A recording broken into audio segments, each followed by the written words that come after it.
try and get the show on the road. Can I invite everybody forward? Can I invite you all to come forward and bring your pizza, bring your beer? Speak up, speak up. Lina, can you sit up front here, please? Can I invite everybody to the front? Grab your pizza, grab your beer, and we're going to get this show on the road. You can sit over there in the room on the far left. Yeah.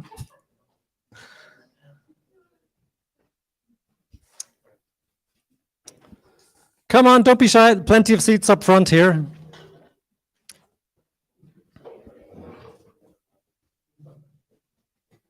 Belma, you can sit beside Lina.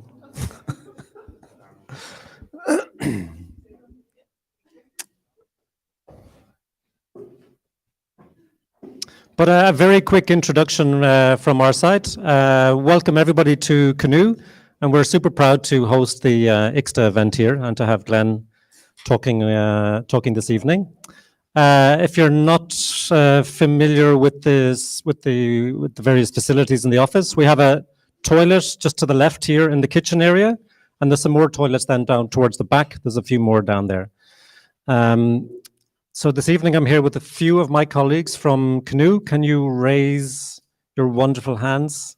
Here we go, there's the waivers. Yay!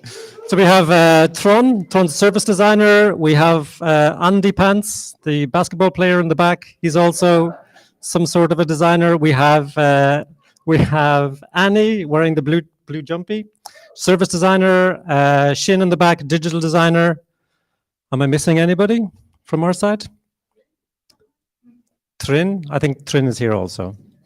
Service designer, recently moved to Norway. And my name's Nick, digital designer. But I'd like to hand you over to Ingjard, who's going to take this show on the road from here. And you're going to pass the baton to our... Glenn. Yes, excellent. And thank you for having us here at Canoe's offices. And I heard rumors that there might be an opportunity to do a little tour, maybe afterwards. So if people want to see where you work and how you work, maybe, then we can get a little preview. So I'd like to say a very warm welcome to our 53rd meetup. And this time we have a local back in the ring, can we say that? Glenn Sæstad, who's won the award for design excellence just this spring for a very radical project, I think, related to how we can use digital central bank money for basically to save the planet and for the green transition and to increase local spending and what have you. So, and Glenn is currently a strategic, what do you call it? Strategic director of Lokalt Byrå and designer. Yeah. But anyway, come on up and well, very welcome. Give him a chair. Thank you. Okay. Technology. No. Yes.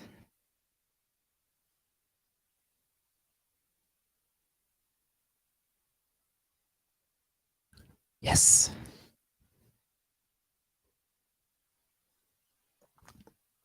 All right. Hello, guys. My name is Glenn Sæstad. I'm here to present my master thesis from spring of last year called CBDC for SDG, a bit cryptic. Before I sort of jump into this, I just want to give you an impression of what I actually do now, because I have started one of the partners of Lokalt Byrå. It's me and Nikolai. It's a bit outdated because it's not we. I guess it's just me here now, and it's not just me and him. It's also Tobias now, so we have to take new photos. But what we do is that we use design to sort of help communities, create more sustainable and joyful everyday lives together. And we really use like a place-based and everyday sort of setting as an anchor for our design work. And the reason why it's so difficult to get new photos is that we're a decentralized design studio. So our head office is in Storfjord. And then I run our district office at Youngstorget in Oslo. And then I also have this gutteroms kontor at Sola, where I'm from. And then cabin office in Egersund. And so some of what we do, I mean, we really like working outside the cities. Like here in Gamvik, which is the northernmost community on mainland Europe. We're working with this local store, sort of exploring how this can be more of like a community hub, workshop, culture house, where we do this by prototyping, testing out with citizens who live there, sort of see what it works.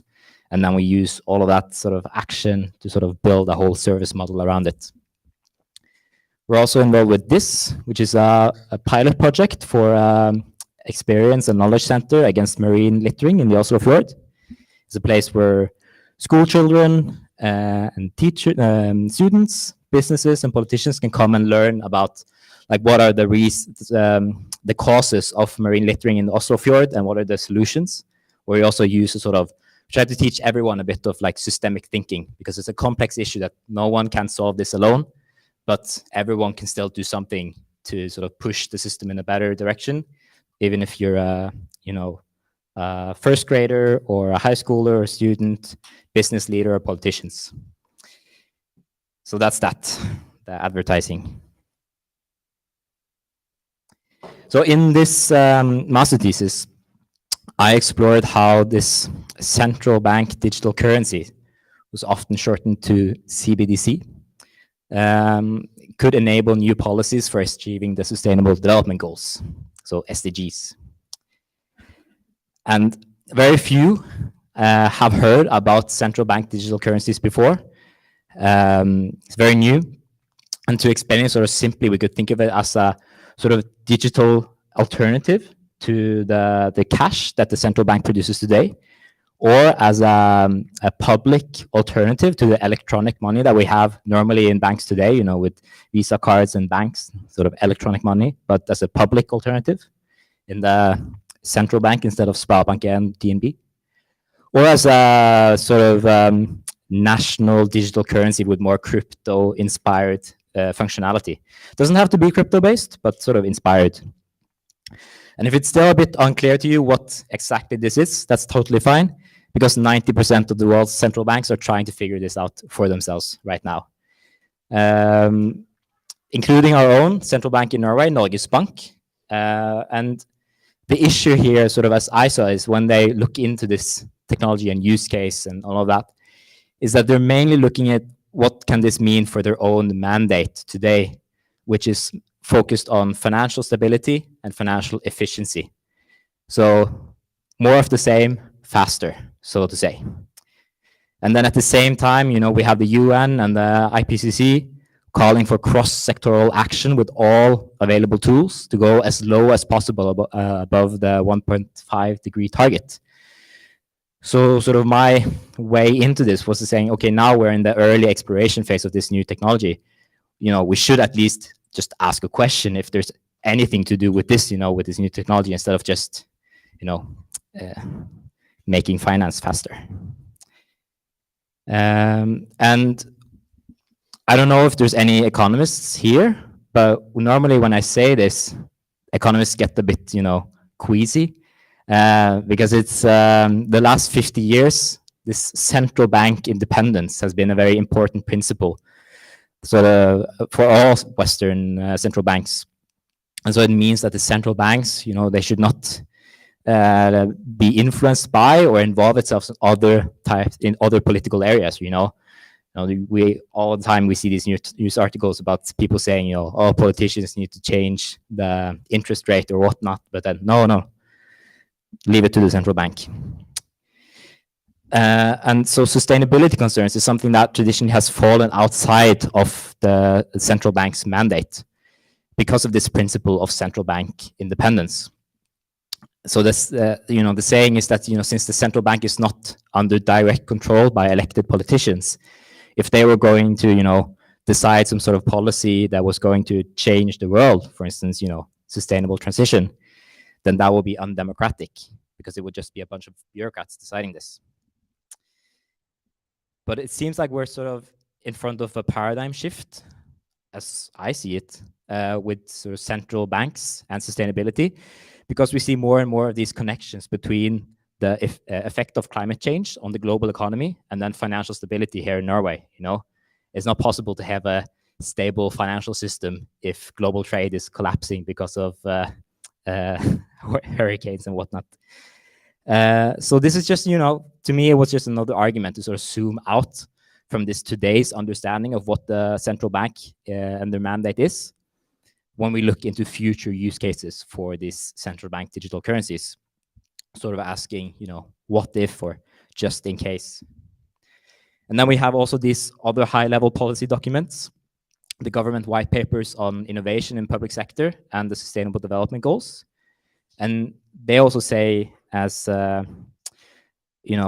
public sector innovation, which this sort of is, I guess, is one of the government's main strategies for solving society's challenges in the coming years. And so both of these papers, which in theory should apply to the central bank also, if I'm not mistaken, they both state like the importance of thinking outside today's mandates and roles. And then at the same time I did this thesis, there was, this incredible gold rush with cryptocurrency. And that sort of collapsed last fall, and we haven't heard much since. Everyone is focused on inflation now. And I'm pretty skeptic towards crypto, Web3, metaverse, and all of that. Since there's like a growing amount of both academic research and practical examples showing, why this space probably will not contribute much to like the betterment of society.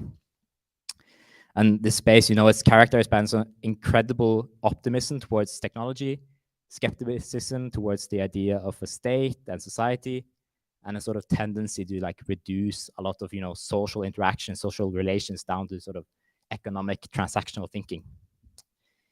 But the technology coming out of this movement is sort of interesting, that you can program money to execute behavior through data and code automatically, what we call smart digital money.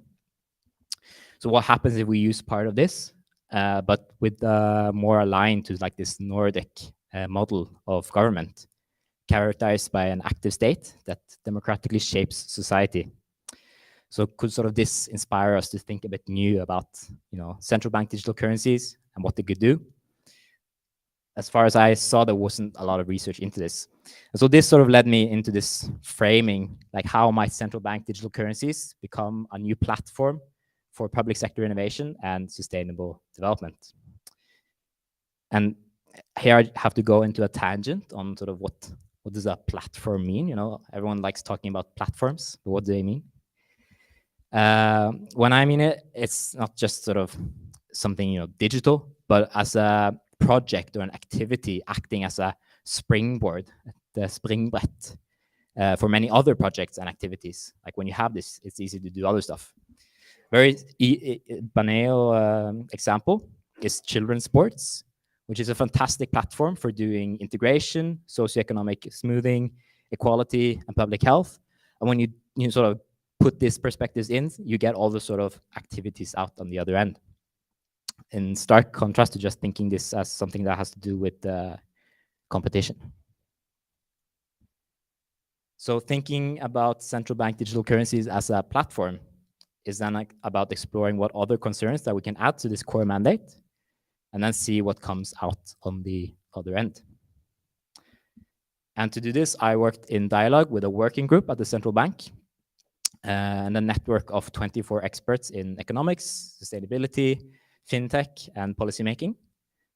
And so I'm neither an economist or expert in monetary politics, but sort of what I bring into this group as a designer is, try to use, creative thinking and methods, visualization, prototyping, sort of connect all of these different perspectives into new ideas. Like, oh, what if we did this? What if we did that? And so that's what I did. I made a lot of sketches about future use cases, trying to look into different sort of applications. So sort of the goal was to sort of help expand, these strategic discussions among these regulators and policymakers, because exactly when we're researching this new, potentially radical technology that we haven't seen before, we can't just discuss the numbers and laws. I don't know if you noticed, but in the working group at Norges Bank, I'm shaming them a bit now, but it's just economists and lawyers. It's people who can, do the numbers and say if something is legal. It's a bit interesting that those are the people who say, what can we do? Like, what's the totally new stuff that we can do with this? Yeah, so we have to actually, design with the new possibilities, design with the technology to understand, what can it practically mean? What are the consequences? What are the applications? And so I delivered 4 design examples, and they are sort of, I call them thought provokers around these technological possibilities, but also concerning politics and what a sustainable economy actually means.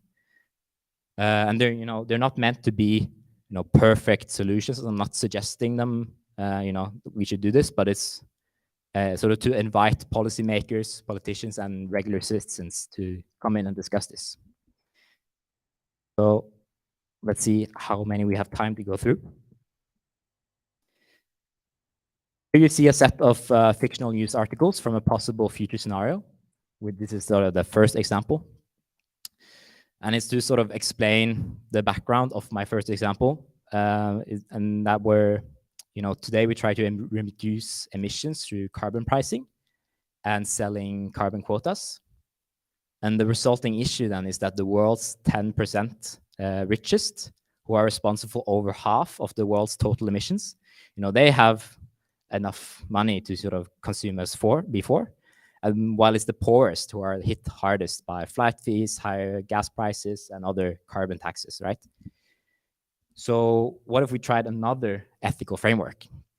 For instance, inspired by the philosopher Kant, where a sort of just or fair emission policy is that no one is able to emit more than what any other person could.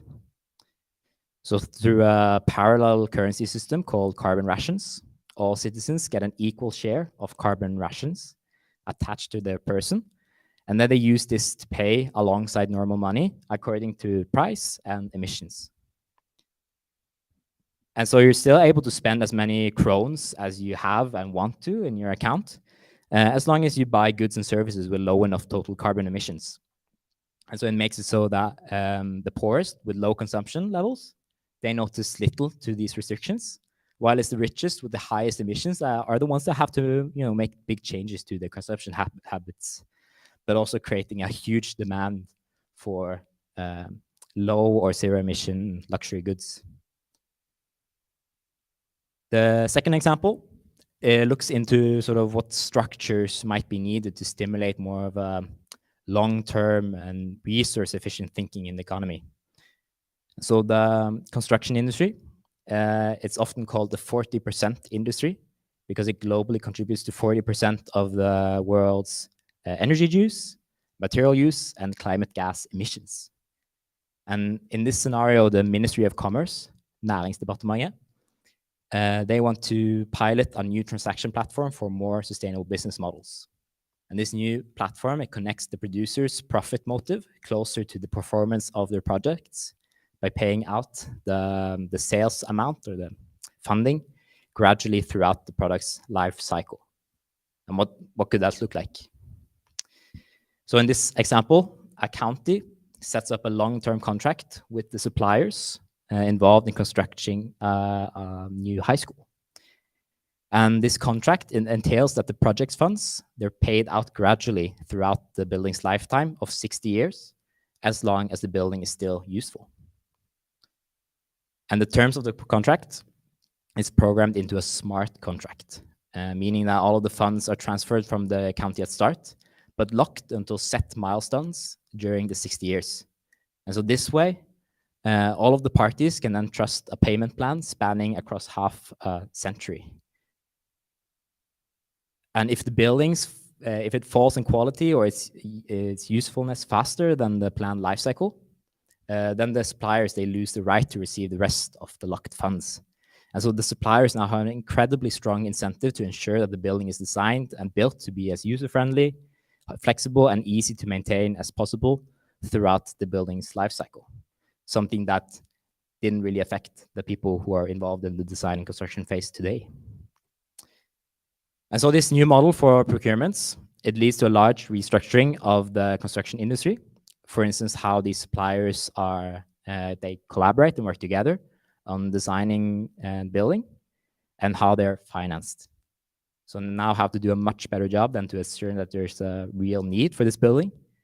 And then there's also these new financial products that come along using these future payments from these contracts as security. The third example, it examines how a national infrastructure for this type of digital money could enable and scale the potential of local currencies. So in this scenario, focus on local value creation and money circulation has made rural municipalities and regions request pilots for local currencies, inspired by other examples today in Europe and Great Britain.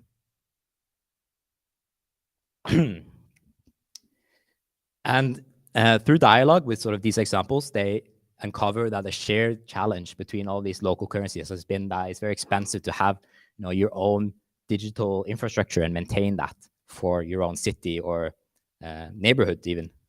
And so then they request that the central bank sort of develops this platform for central bank digital currencies further to support kroner with geographical limitation. So here we see a possible example from Egersund, where the municipality and the business association launches Okkapeng, local currency supporting local businesses, circulating more money locally, and strengthening city development. So the way that it works is that 1 Okkapeng is worth 1 krone when shopping. But when people in Egersund exchange regular money into Okkapeng, they receive a 5% exchange bonus. But exchanging back into regular kroner, it requires a 10% fee. So once the money is in the system, it's beneficial to keep them there as long as possible. So using Okkapeng is a good deal if people in Egersund are going to shop locally. And the local businesses get a good deal when spending the Okkapeng that they receive on other local suppliers. And then in the end, it's possible to pay taxes to the municipality in the Okkapeng, which then releases the normal sort of kroner that's stored in as security in the system because it's still backed by kroner. And Okkapeng makes the citizens of Egersund, who are already, you know, very proud of their own city and culture, more aware of how circulating money locally leads to a more unique and resilient business community and more local opportunities.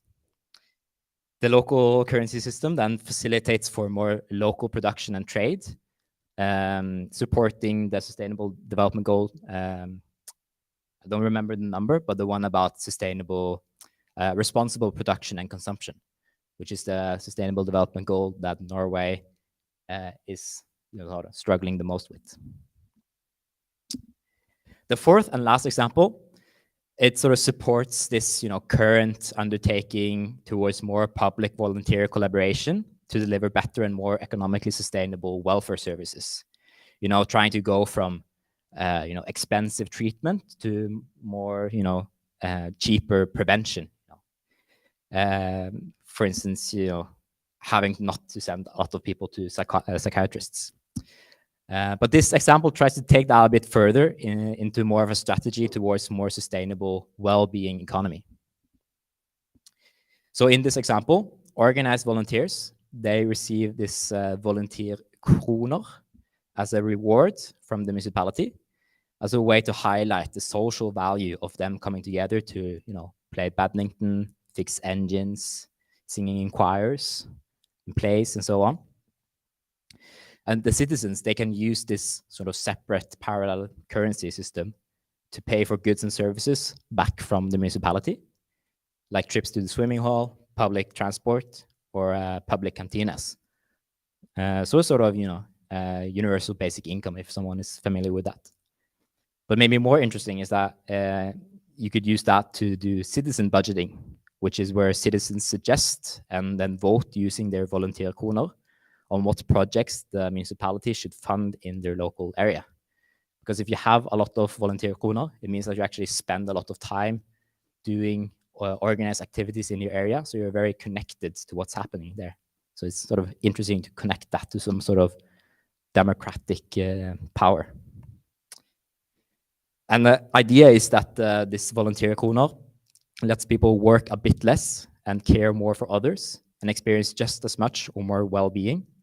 So less income for consumption, but more meaningful every days. And that was 4 design examples, but you know, so what? Okay, it's interesting, but what does this mean for the central bank?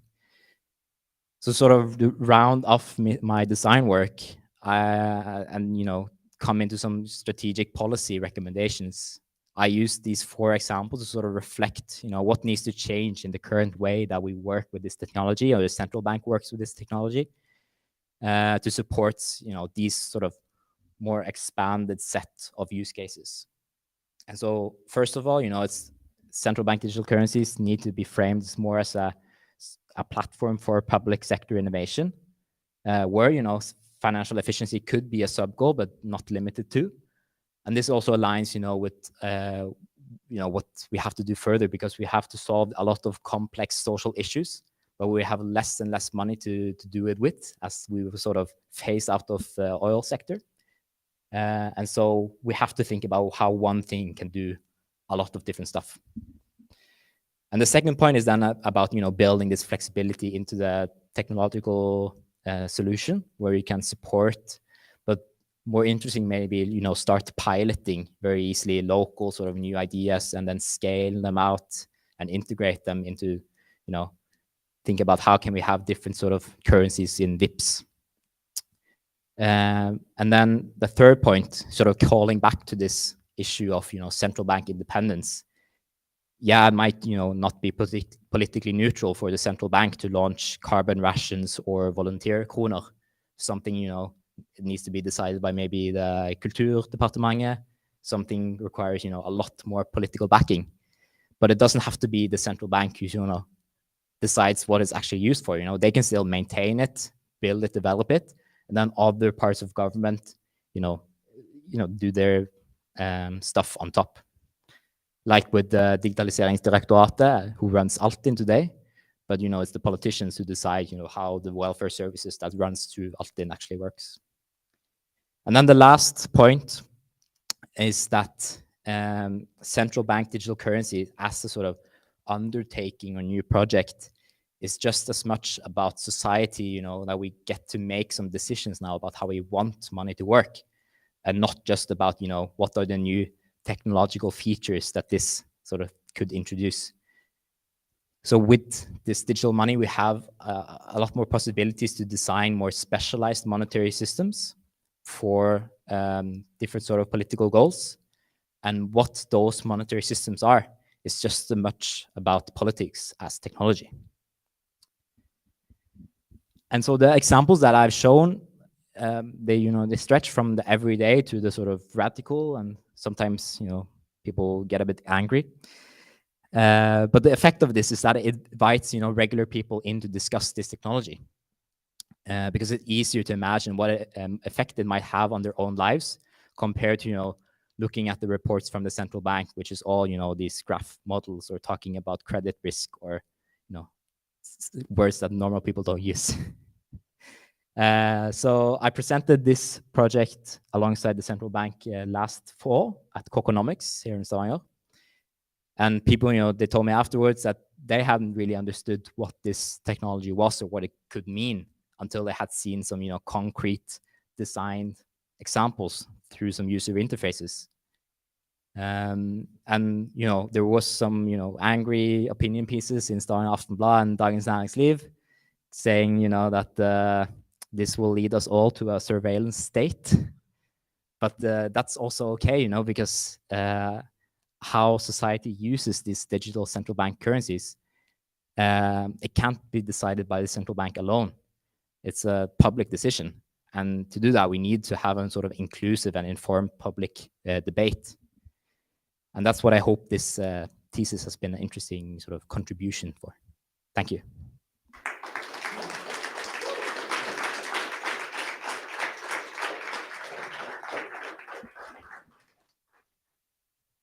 I hope there's a bunch of questions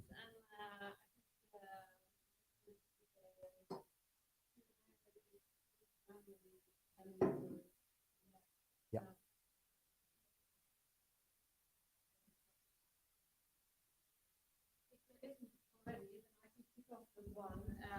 You already went through, talked about it a little bit, was like the reaction from economists and Mm-hmm. Did it give them some visions as well? Because one thing is like informing the general public, but did it also like illustrate this? I think it's interesting sort of anecdote, I guess, is that, we designers, we love co-creation, involving everyone, bring everyone to the table, share their ideas. I tried that in the beginning, it didn't work. I tried setting up a workshop with the central bank, bringing everything. It's like, we're going to do something different that you're doing today. No. so this, and I was talking to a lot of these experts who have been in the field and sort of thinking, could this be used for something? Could we have like a tiltakszone krone? Maybe, there's a lot of money going into that already. Could that be something? But it was just so foreign to them that I think in this case, I just realized, I just have to do it and show them that there's some new stuff here, which was a super interesting experience. So, and then it's also interesting that when I present these results to the working group in the central bank, I don't know if it's like they're so trained to just consider the core mandate, or if that's something, that they think is for the best, but, they're only there to care about what does this mean for inflation? What does it mean for financial stability? And so that was the only thing they were interested in talking about or discussing, not necessarily does the, giving money to people for volunteering, will it have like a real effect, or will it sort of ruin people's motivation for doing volunteering? So, yeah.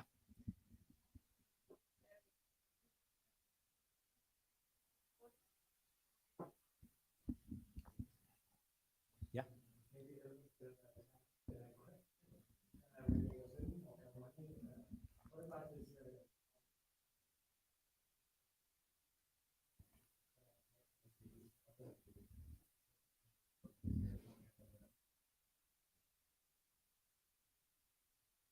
Yeah, I think, I mean, all of the details are not hammered out, but the general idea is that one okkapeng is supposed to be, tied to the value of 1 krone. So you're not supposed to get that imbalance or winning, or maybe, with this exchange rate, you get 5% extra to exchange in. That money will have to come from somewhere, but maybe it comes from the municipality's budget for local business development, just as this volunteer kroner, like funding that goes into these projects is just funding that's already in the municipality. They already have a budget for local neighborhood development projects. So it's just about deciding what to spend it on. Like the money is set to do this budgeting thing. So yeah, but yeah, good thinking.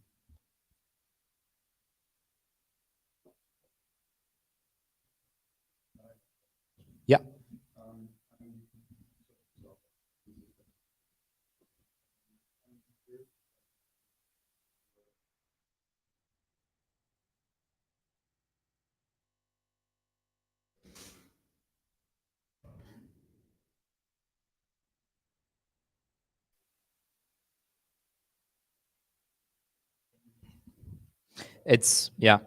It's my critique is less of a technical critique, and it's more of a coming from like a humanities point of view, with like political theory and statsvitenskap, thinking about a bit of words like the ideology where this comes from. And I think it's interesting to sort of, when you look into arguments used by crypto enthusiasts in Norway, that the issues that they bring up, it always feels, to me at least, feels a bit like they import ideological issues from other contexts where it comes from. It comes from often from the US, where people have a lot less trust to the government issues. I think it's interesting to talk about the way we do taxes in Norway, for instance. You know, your employer just sends the tax information to the government, and they do all of your taxes for you. And if you don't want to check it, you just trust them. That's okay. That wouldn't work in the US, right? So that's one key. And then there's also this, I don't know, I think it's interesting that yeah, you know, you're supposed to have this global decentralized platform, but the protocol is still designed and maintained by someone somewhere. And so why would we move away from a sort of the democratic system that we already have, that we have a lot of history with? Why not try to bring this new technology into improving the democracy that we have? And then the last thing is just that I still don't understand how it works. A lot of these, even projects where they're trying, you know, we're using blockchain and crypto to save the world, still don't understand how it works.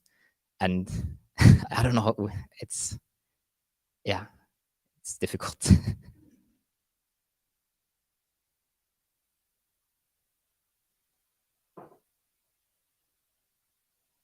Yeah.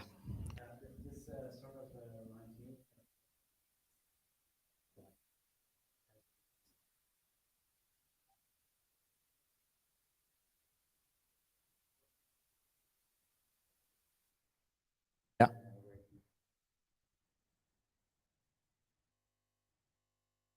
Yeah.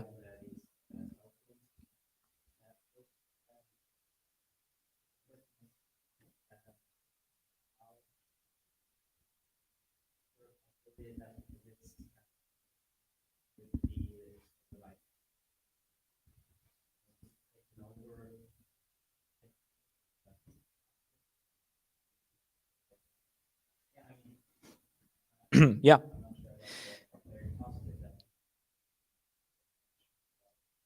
Yeah. Yeah, I mean, it's always a question about how do you how do you design a money system, right? What are the rules for how money is earned, how it's spent, who can spend it, and how? And all of these examples that I've designed are, the idea is that these are services that are established by the public sector. So it's not necessarily, you know, some sort of speculative business in Egersund who does this on their own. But the central bank is mainly more interested in sort of opening up this central bank digital currencies for, you know, other type of private services and apps to be built on top of it. And then it's a question about, I think they write a bit about it in their report, like, should anyone be able to do that? Should it be some sort of licensing program or something where someone are allowed to do it, someone are not allowed to do it? Yeah.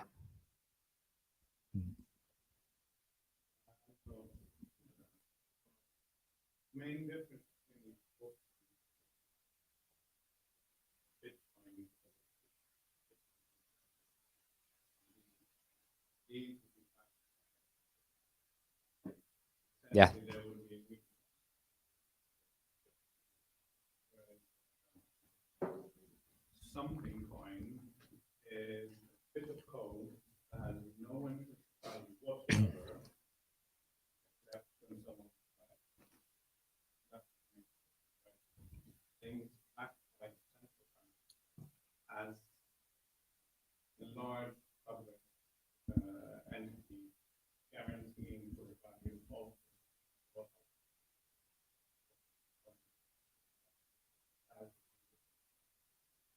Yeah.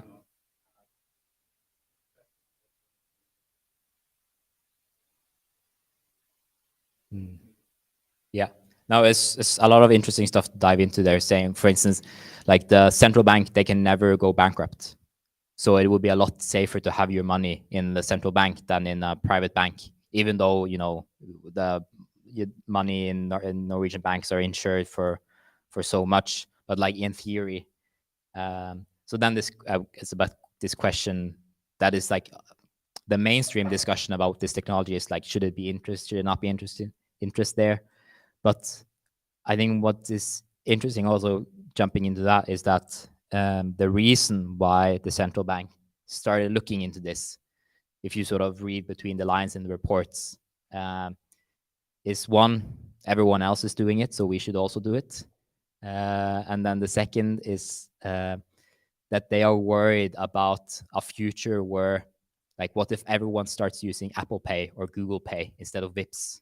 Like a big important payment infrastructure is outside the Norwegian border, outside Norwegian jurisdiction. And then the other case is, okay, what if everyone starts using 40 different cryptocurrencies and alternative currencies? That's not very efficient, right? So then the way of the central banks into this is sort of say, how can we do this sort of to react in case any of this happens, which is a very sort of defensive position to take on this, and it's very aligned with how the central banks are supposed to think. But it sort of has hindered them a bit to sort of say, but what if we are actually proactive? What can we actually do something to create something, a new effect, instead of just responding to what's happening out there?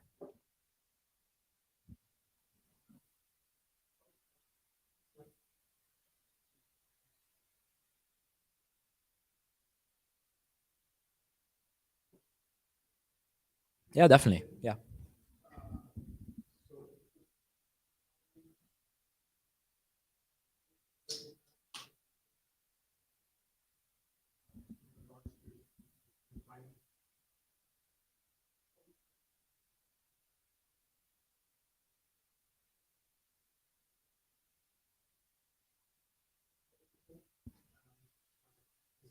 Yeah.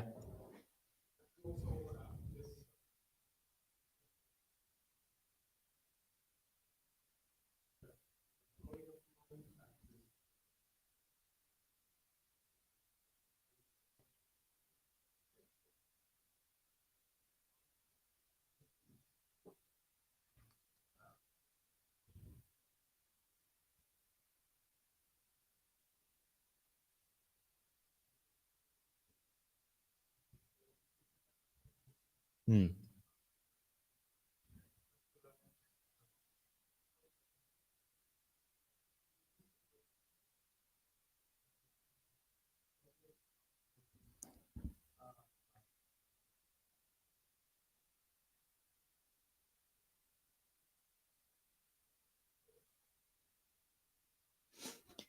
Yeah, I mean, it varies by sort of what sort of service or money system you build on top of it. But yeah, the whole idea of this carbon rations is that exactly you cannot trade it or sell it with someone else. It's connected to you as a person because it has something to do with you. Sort of, I think it's maybe more connected to sort of human rights in terms of existing, actually just existing and participating in society has a certain amount of emissions.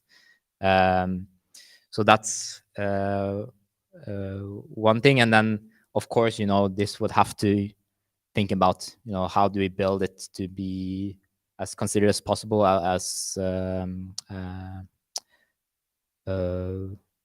privacy. I think it's interesting to just see the technical difficulty it was to make bus tickets free, and how to make that sort of information of who lives in Stavanger and who lives in Sola. That was a big hurdle in itself. And what was your first question? Politics, and yeah. Yeah. So I think the key here is that what services are built on top this sort of basic infrastructure needs to be decided through either through politicians themselves or through political prioritization, when saying, okay, we need to do this sort of stuff, and then the people working in Kultur, the Ministry of Culture do this, and then the Ministry of Local what's it called again? KDD, the Ministry of Municipalities and Rural Areas do something like this. So that's according to this. But yeah, definitely this is related to politics. But a lot of social development is according to politics. Free kindergarten is also politics in a way. So it touches into it.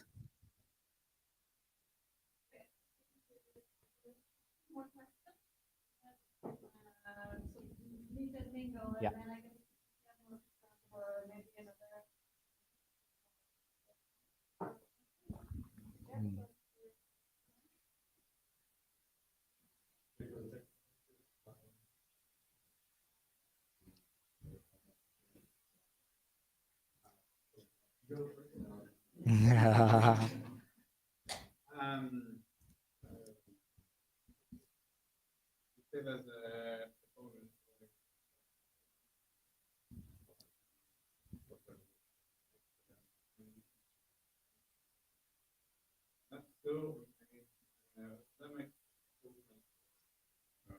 I'm not good with numbers, so those numbers might be way off.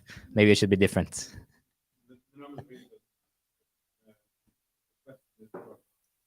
Why it makes perfect sense for people to pay penalty going out there. Mm-hmm. But it's still would still make sense for businesses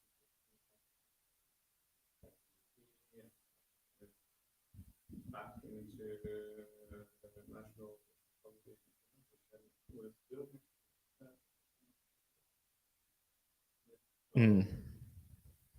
Would that be Yeah, definitely. I mean, it would have to have like a clear value proposition, I would guess, for the businesses. But the main idea is then that by having your business be a part of this, you sort of make your local business available to a sort of pool of money and a set of consumers that have this money that they can't spend or are not willing to spend on those big international corporations that sort of they compete with. So they would still have to Yeah, and that is how we have this, I call it like a safety valve, which is that you can pay, because it is like a governmental system. You could potentially, like the final exit of this money is that it goes into tax, and then this local currency is backed by the first krona that's sort of spit into it that way.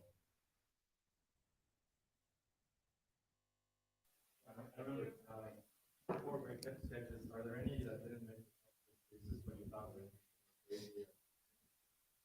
it? To see.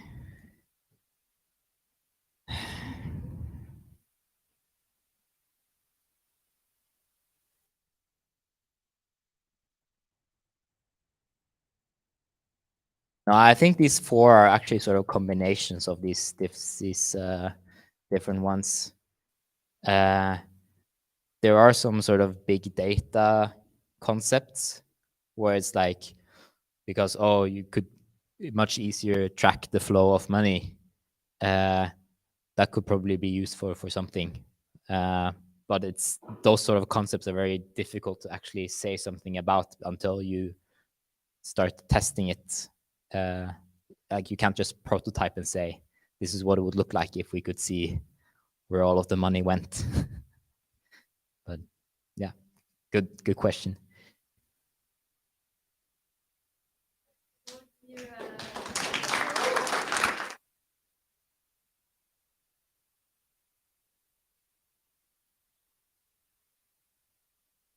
Thank you. And in the spirit of your talk, we donated 500 kroner. Unfortunately, we didn't have Akopeng to donate to Doctors Without Borders, but at least it's a digital gift. And then also before, we can still hang around here a little bit, and there's more pizza. I think there are some more drinks left. And then I'd just like to remind you guys that there are 2 meetups in October. So we're doing kind of lunchtime meetups for October. So we have 2 consecutive days with drawing classes. So on the I think it's 4th of October, you can check on the IxDA meetup page. On the 4th of October is like a 1-hour slot drawing class, and then the next day is Procreate class. So that's like a drawing app for iPad. So you need to get your app and your Apple Pencil and your iPad for that. So, and they are free to join. Look at that. See? Yeah. Great. That's the best ad we could have gotten for that event. So anyway, thank you all for coming and hope to see you guys very soon. All right.